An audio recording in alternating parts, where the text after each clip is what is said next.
मध्य प्रदेश कौन जीतेगा? 2018 में यहां मध्य प्रदेश में कांग्रेस को जीत मिली थी, लेकिन फिर ज्योतिरादित्य सिंधिया की बगावत और इसके बाद साल 2020 में बीजेपी एक बार फिर से मध्य प्रदेश में सत्ता में आ गई। बीजेपी के सामने अब सत्ता बचाने की चुनौती है, तो कांग्रेस के सामने सत्ता में आने की चुनौती है। आज एबीपी न्यूज लेकर आया है मध्य प्रदेश का पहला और सबसे बड़ा ओपिनियन पोल।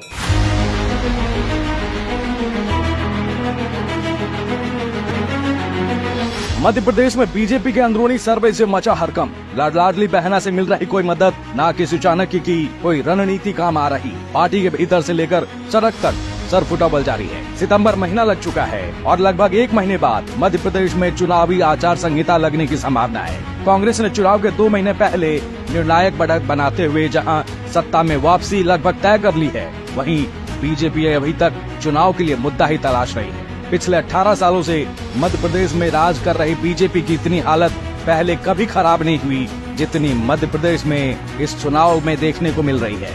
पहले प्रधानमंत्री मोदी मध्य प्रदेश की कमान संभालने वाले थे, लेकिन 1 सितंबर को आई सर्वे रिपोर्ट के बाद मोदी ने मध्य प्रदेश से पांव पीछे खींच लिए हैं। अमित शाह पिछले महीने कुछ दम दिखाते जरूर नजर आए थे, लेकिन ताजा सर्वे के बाद वो भी पीछे हट गए। बीजेपी के अंदरूनी सूत्रों का कहना है कि अब मध्य प्रदेश के विधानसभा चुनाव संयुक्त रूप से लड़े जाएंगे, ताकि पराजय के छींटे किसी एक पर न पड़ते हुए सब बराबरी के इसके भागीदार बने। अब बारी है मध्य प्रदेश के नंबर की, वो आंकड़ा जिसका आपको बेसब्री से इंतजार है, जिससे तय होगा मध्य प्रदेश में किसकी सरकार। सबसे पहले रीजन के लिए आपको लेकर चलेंगे। तो क्या है बीजेपी का ताजा सर्वे जिसने उड़ा दी है बीजेपी की नींद। चंबल क्षेत्र में कुल सीट 34 है, जिसमें बीजेपी की ताजा स्थिति क्षेत्रवार बताते हैं। बीजेपी को 4 से 6 सीट, कांग्रेस को 28 से 30, जबकि अन्य को 0 से 2 सीट मिलने की संभावना है।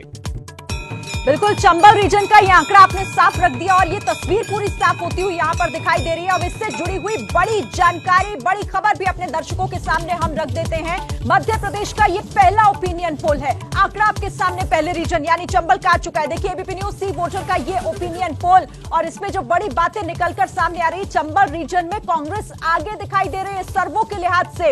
ये बीजेपी के लिए चिंता बढ़ाने वाली खबर, क्योंकि सिंधिया का ये इलाका और इस इलाके में कांग्रेस आगे। सिंधिया भले या बीजेपी का हिस्सा हो, लेकिन फिर भी यहां कांग्रेस को नुकसान होता हुआ नहीं दिख रहा है। पहले रीजन में कांग्रेस को बढ़त मिलती हुई दिख रही है। सर्वे की ये बड़ी बात। सीटों का हाल जान लीजिए। 45 सीटों में इस बार 2023 में कौन बाजी मार सकता है? पिछली बार बाजी बीजेपी ने मारी थी, इस बार की तस्वीर क्या कहती है? मालवा क्षेत्र में कुल सीट 45 हैं, जिसमें बीजेपी को 15 से 18 सीट, कांग्रेस को 27 से 30 सीट, जबकि अन्य को 0 सीट मिलने की संभावना बताई जा रही है। महाकौशल रीजन में बाजी कांग्रेस ने मारी थी बीजेपी के मुकाबले। अब 2023 में क्या हो सकता है? मध्य प्रदेश की जनता क्या आदेश सुनाने वाली है? महाकौशल क्षेत्र से कुल 42 सीट हैं, जिसमें बीजेपी को 13 से 16 सीट, कांग्रेस को 26 से 29 सीट, जबकि अन्य को 0 सीट मिलने की संभावना बताई जा रही है। बघेलगंज क्षेत्र में कुल सीट 56 है, जिसमें बीजेपी को 11 से 15 सीट, कांग्रेस को 40 से 42 सीट, जबकि अन्य को 1 से 3 सीट मिलने की संभावना दिखाई जा रही है।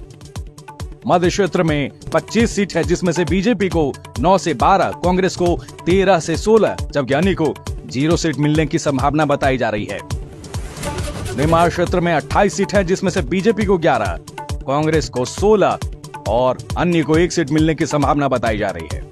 फाइनल नंबर का वक्त आ गया है और फाइनल नंबर से पहले वो वोट प्रतिशत वाला फाइनल आंकड़ा मैं आपको दिखा रही हूं। मध्य प्रदेश का ओवरऑल वोट परसेंटेज वाला आंकड़ा अब आपके सामने। पूरे मध्य प्रदेश की तस्वीर कुछ इस तरह की बन रही है। मध्य प्रदेश में कांग्रेस को 44% वोट, जबकि भाजपा को मात्र 39% वोट, जबकि अन्य को 17% वोट मिलने का अनुमान है।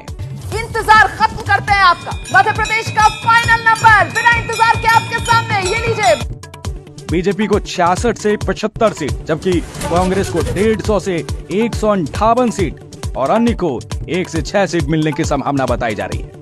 मध्य प्रदेश विधानसभा चुनाव में खुद बीजेपी का सर्वे बता रहा है, इस बार कांग्रेस की आंधी, लहर, तूफान सब कुछ चल रहा है और जनता पूरे गाजे बाजे के साथ बीजेपी की विदाई की तैयारी कर रही है।